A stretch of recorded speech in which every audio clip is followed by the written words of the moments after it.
Assalamualaikum warahmatullahi wabarakatuh.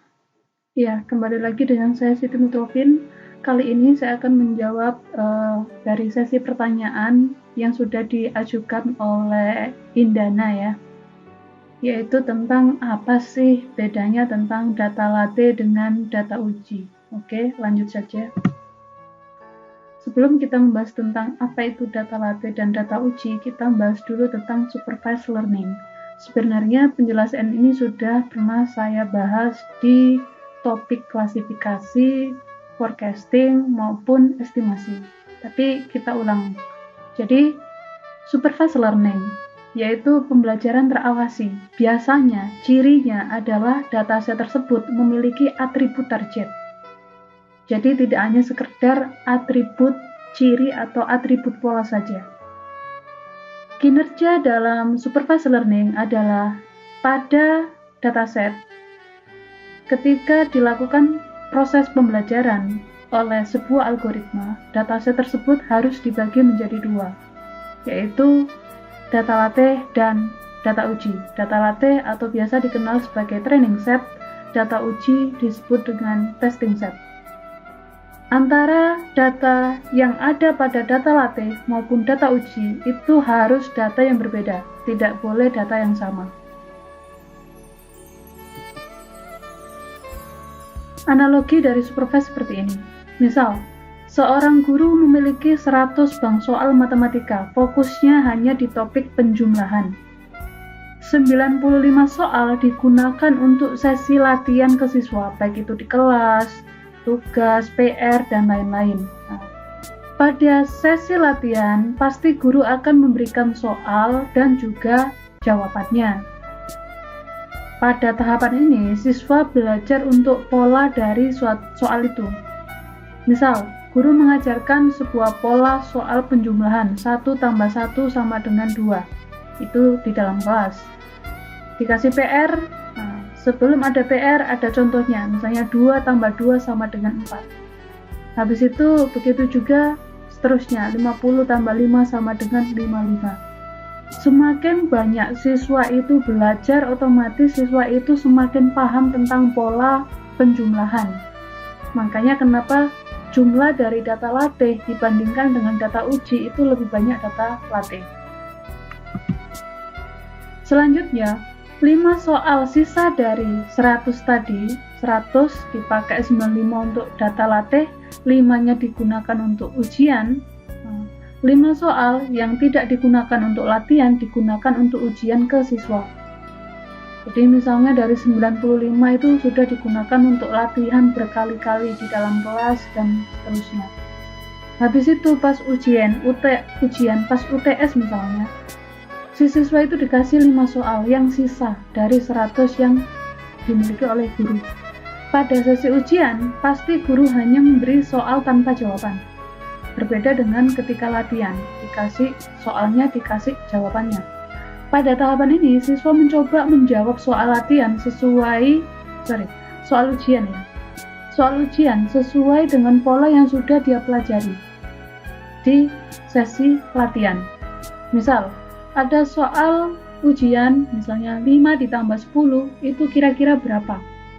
Nah, siswa sudah tahu pola dari penjumlahan 1 tambah 1 sama dengan 2, 2 tambah 2 sama dengan 4, 50 ditambah 5 sama dengan 50. Misalnya 2 ditambah 20, 22, 3 ditambah 15 misalnya adalah 18, maka 5 ditambah 10 berapa? Nah, siswa misalnya menjawab 15, maka guru akan melakukan pencocokan jawaban miliknya guru dengan siswa. Ternyata misalnya jawabannya murid dengan jawabannya guru sama-sama 15. Karena soalnya satu dan benar, maka nilainya adalah 100, alias akurasinya adalah 100. Presisinya juga 100. Recall-nya juga 100. Contoh, ini adalah sebuah contoh data untuk teknik klasifikasi dalam data mining, yaitu data iris. Ingat, klasifikasi itu ini adalah atribut targetnya yang warnanya hijau. Jadi klasifikasi itu atribut targetnya adalah berupa nominal, bukan angka. Bisa nominal, bisa kategori. Jadi kategori itu bisa Misalnya bagus, jelek, kurang, itu adalah kategori. Atau bisa jadi kategori itu seolah-olah tulisannya angka, tapi sebenarnya itu adalah kategori. Misalnya 1, 2, 3. 1 itu kualitas nomor 1, 2 itu kualitas nomor 2. Jadi 1, 2, 3 itu bukan numerik, tapi itu adalah kategori. Nah, jadi kalau misalnya ada sebuah atribut target, nilainya itu adalah nominal atau kategori, bukan numerik, maka itu adalah untuk proses teknik klasifikasi. Jadi klasifikasi itu punya atribut ciri, sepaleng, sepalwet, petaleng, petalwet, dan punya atribut target. Nah, jadi di sini yaitu atribut ciri atau atribut pola itu adalah digunakan untuk mencari polanya. Sedangkan atribut target itu adalah yang akan dideteksi, yang akan ditebak. Dan di sini apa sih petaleng? Nah, ini adalah simulasinya, misalnya sepal itu yang kelopaknya panjang atau besar, sedangkan petal itu yang kelompoknya kecil. Nah, seperti itu. Jadi misalnya sebenarnya data iris itu ada 150.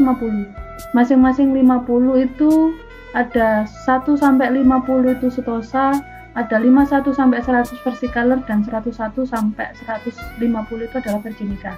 Di sini saya hanya mengambil 10%-nya alias 15. Dan di sini juga sama, masing-masing akan saya ambil 55 yang ini mewakili seluruh kelas. Misalnya total dari dataset iris itu adalah seperti ini. Semuanya ada, yaitu 15, dan semua kelas terwakili dan jumlahnya sama, 555.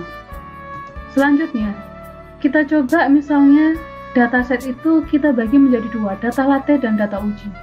Maka kalau misalnya perbandingan dari 15 data iris tadi itu adalah 90 banding 10%, maka didapatkannya itu adalah 14 untuk data latih alias 90%, dan 1 itu untuk 10% dari data latih 15 tadi. Nah, dapatnya dari mana? Dari sini, yaitu data latih sama dengan 10% 10 dikali dengan total data tadi, yaitu 15 dibagi 100, sehingga dapatnya 1,5, dan itu dibulatkan menjadi 1, sehingga data ujinya itu adalah 1 dan data latihnya itu adalah 14, karena data latih lebih besar daripada ini data uji ya, mohon maaf, ini data uji, ini data latih.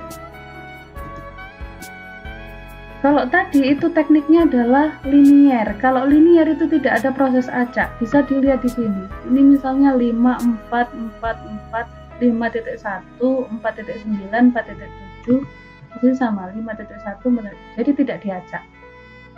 Sedangkan kalau yang shuffle, sampling, itu dia diacak. Jadi kalau tadi ini adalah 5.1, kedua ini 4.7 di sini. Nah, ini adalah 4.9 data aslinya. Jadi kalau di shuffle ini dia mengacak. Dan kalau kita lihat, tadi itu kan masing-masing kelas itu ada 5. Masing-masing kelas itu ada 5. Dan kita lihat di sini data latihnya. Untuk setosa itu dapatnya 4. Untuk yang versicolor dapatnya 5. Dan yang virginica itu 5. Jadi di sini artinya apa? Artinya ini enggak seimbang. Sehingga di sini dapatnya adalah iris setosa. Jadi sama, karena tadi itu adalah 90% data latih, 10% data uji, maka di sini adalah 14 data latih dan 1 data uji. Dan Anda lihat di sini datanya berbeda. Coba dilihat setosa, ada nggak yang 4.9? Nggak ada kan? Jadi datanya berbeda, data latih sama data uji berbeda. Begitu juga yang tadi linier. Ada nggak 5.9 di sini? Tidak ada. Jadi sudah pasti data latih dan data uji itu pasti berbeda. Begitu juga dengan stratified. Stratified itu juga diacak. Jadi contohnya di sini setosa diwakili 1, versicolor diwakili 1, virginica juga diwakili 1. Sehingga semua kelas itu terwakili. Dan bisa dilihat di sini setosa 5.1 tidak ada yang sama. Versicolor 6.4 tidak ada yang sama. Virginica 6.5 tidak ada yang sama gitu. Jadi sudah pasti data tersebut pasti berbeda antara data latih dengan data uji. Selanjutnya untuk data estimasi. Ingat, estimasi itu adalah atribut targetnya adalah berupa numerik.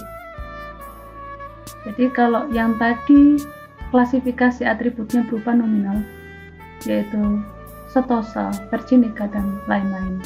Dan di sini misalnya ada 10 dataset advertising. Nah, di sini ketika dia membagi menjadi 80% 20%, nah 80% dari 10 itu adalah 8 dan 20% dari 10 itu adalah 2. Dan di sini bisa dilihat ada nggak sales 22.1? Tidak ada. Ada nggak sales 11.8? Tidak ada. Jadi sudah bisa dipastikan antara data latih dan data uji itu berbeda. Ingat, data latih harus lebih banyak daripada data uji. Seperti Anda ketika banyak belajar itu akan lebih pinter daripada nggak pernah belajar atau belajar cuma sekali habis itu langsung ujian. Jadi makanya kenapa di dalam data mining datanya itu harus banyak, data latihnya itu harus lebih banyak daripada data uji. Biar apa? Biar semakin pinter, polanya itu semakin bagus gitu. Begitu juga dengan misalnya ini, contohnya ini ya, klasifikasi dengan data iris 10% dan menggunakan KNN, K-nya itu 5, dan di sini bisa dilihat ternyata jawabannya 100% ya. Jadi jawabannya si guru alias data aktualnya iris Setosa, si murid alias si KNN itu juga nebaknya Setosa. Jawabannya Versicolor, si murid juga nebaknya Versicolor. Jawabannya Virginica, si murid juga jawabnya adalah Virginica. Jadi jawabannya benar, alias nilainya 100, akurasinya 100, presisinya 100, recallnya 100. Begitu juga dengan misalnya advertising yang jumlahnya adalah bukan 10% ya, 50%. Nah, 5%. Jadi data advertising ini aslinya 200. Jadi karena di sini itu yang saya ambil tadi 10, berarti itu adalah 5%. Jadi 5% menggunakan KNN 5, K-nya 5, itu ternyata didapatkan ketika si guru alias data aktualnya 22,1, ternyata si KNN dengan K5 itu menjawabnya adalah 13, jadi namanya ngeramal atau namanya mengestimasi, ngira-ngira pasti jawabannya itu bisa jadi pas, bisa jadi nggak pas. Dan di sini evaluasinya adalah mencari selisihnya. Di sini selisihnya berapa? Nah, selisihnya dari data ini saja itu kira-kira selisihnya adalah 9 komaan. Nah, sedangkan di sini aslinya itu 11, dia nebaknya adalah 9. Jadi dari sini selisihnya kira-kira ya inilah 2 koma ya. 2 koma ditambah 9 ya berarti kira-kira errornya ya 11 komaan lah, seperti itu. Sedangkan ini misalnya tentang peramalan di COVID-19 di Indonesia, datanya itu baru 23. Di sini menurut KNN 5 ya, jadi aslinya itu fakta yang terjadi itu adalah 0, ternyata dia memprediksikannya adalah 0,7. Faktanya 13, dia memprediksikannya 3. Faktanya 55, si KNN memprediksi 45. 65, si KNN memprediksi 66. 107, si KNN memprediksi 65, dan seterusnya gitu. Oke, kita coba ya. Jadi di sini tadi saya iris yang datanya 15. Di sini menggunakan split data. Di sini kita gunakan misalnya adalah kita partisi, yaitu di atas ini adalah data latih sebanyak 80%. Dan sisanya 20% itu adalah data uji. Selanjutnya di sini pakai aja yang stratified, jadi biar ngacaknya itu rata. Selanjutnya tadi pakai KNN. Jadi di sini KNN, terus kita gunakan apply model untuk menerapkan model yang didapatkan oleh KNN ke data uji. Ini adalah tebakannya si KNN. Selanjutnya ini adalah data latih. Nah, jadi kita coba KNN-nya default aja ya, bawaannya si rapid 5. Kita ini Anda lihat di sini tadi sama ya. Jadi di sini bisa Anda lihat 5.1, di sini nggak ada kan Setosa 5.1. Terus Virginica 5.9, Virginica 5.9, sorry, Versicolor nggak ada kan 5.9. Terus Virginica 6,5, nggak ada 6,5 gitu. Dan jadi sudah bisa dipastikan data latih ini 12 dari 15 dan data uji ini 3 dari 15 itu adalah data sudah pasti berbeda. Dan jawabannya ternyata 100%, jawabannya benar. Yang tadi misalnya adalah kita menerapkan estimasi, yaitu advertising, datanya hanya 10. Kita coba KNN nya default, bawaannya rapid 5. Terus di sini sama pakai stratified. Kita coba, ini adalah 80% dari 10 data yaitu 8, dan data ujinya adalah 20% dari 10 data yaitu 2. Dan kita lihat di sini 22.1 nggak ada, 11.8 nggak ada. Jadi sudah pasti data latih dan data uji ini berbeda. Dan di sini ternyata tebakannya KNN itu adalah 22,1, dan ternyata jawabannya alias jawaban gurunya alias data aktualnya 22,1, si KNN nebaknya 13,2. Jadi selisih sekitar 9. Sedangkan di sini atau 8 ya, 8 komaan. Di sini aslinya datanya 11, tebakannya 9. Jadi selisih 2. Jadi kalau di total ya kira-kira 11-an lah errornya. Terus habis itu kita coba kalau K-nya itu, atau kita tampilkan evaluasinya ya. Kita tampilkan evaluasinya yaitu performance, yaitu regresi, biar tahu errornya, biar kita nggak ngitung manual. Jadi ketika KNN 5 errornya ternyata ini 6,5, jadi dibagi 2. Jadi total error tadi masing-masing total error ini, selisih ini dibagi 2 jadi 6,5.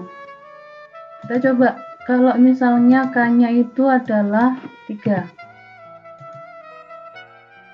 Nah, 6,3 jadi lebih baik ya. Jadi ini kelemahannya si KNN, yaitu K-nya biasa harus nyoba satu-satu, makanya harus disimpan di Excel biar tahu kira-kira K yang paling optimal menghasilkan error yang paling kecil itu berapa.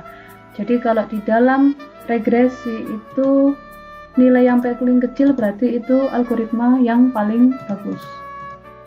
Jadi nilai error yang paling kecil mendekati 0, seperti Anda. Semakin sedikit kesalahannya berarti Anda semakin pintar. Sekarang kita coba pakai data COVID, yaitu di Indonesia yang baru 13 yang kemarin saya unduh. Sama-sama pakai KNN misalnya. Ketika K-nya 3, di sini errornya 17. Ketika, oh ya, ingat bahwa di sini karena peramalan maka nggak perlu diacak, tetap linear saja. Karena apa? Untuk memprediksi di masa yang akan datang. Kalau misalnya diacak maka bisa jadi itu masa lalu. Gitu. Jadi kalau nggak percaya gini misalnya, ini adalah acak. Maka di sini yang diprediksi ini kan 5 itu kan hari ketiga ya adanya COVID gitu kan. Padahal namanya peramalan itu harus memprediksi masa yang akan datang. Sehingga di sini adalah masa yang akan datang. Makanya pakai linear. Biar sisanya yang terakhir itu yang digunakan sebagai data uji. Jadi kalau di sini dia si KNN, K-nya ini tadi adalah K-nya tadi adalah 3, ternyata aslinya 60 dia nebaknya 62. Aslinya 81 dia nebaknya 60, aslinya 64 dia nebaknya 60, aslinya 65 dia nebaknya 59, aslinya 107 dia nebaknya 59. Jadi di sini errornya 23. Coba kita kalau misalnya K-nya adalah 1, jadi errornya 23. Kalau K-nya 1, errornya 77. Jadi tambah jelek. Kalau misalnya error ini K-nya 2, Nah, lebih baik daripada yang ketiga. Kalau error ini K-nya 4. Nah, ternyata yang paling bagus itu adalah K2 untuk KNM, karena errornya paling kecil di antara K1, K3, K4, dan coba kalau K5. Oke, yang paling bagus itu adalah K2 yang errornya hanya 18, mendekati ke benar. Jadi 60 ditebak 73, 81 ditebak 71, 64 ditebak 70, 65 ditebak 70, dan 107 ditebak 69. Oke, mungkin itu saja ya dari saya. Semoga video ini bisa menjawab kebingungannya di Indana. Baik, terima kasih. Assalamualaikum warahmatullahi wabarakatuh.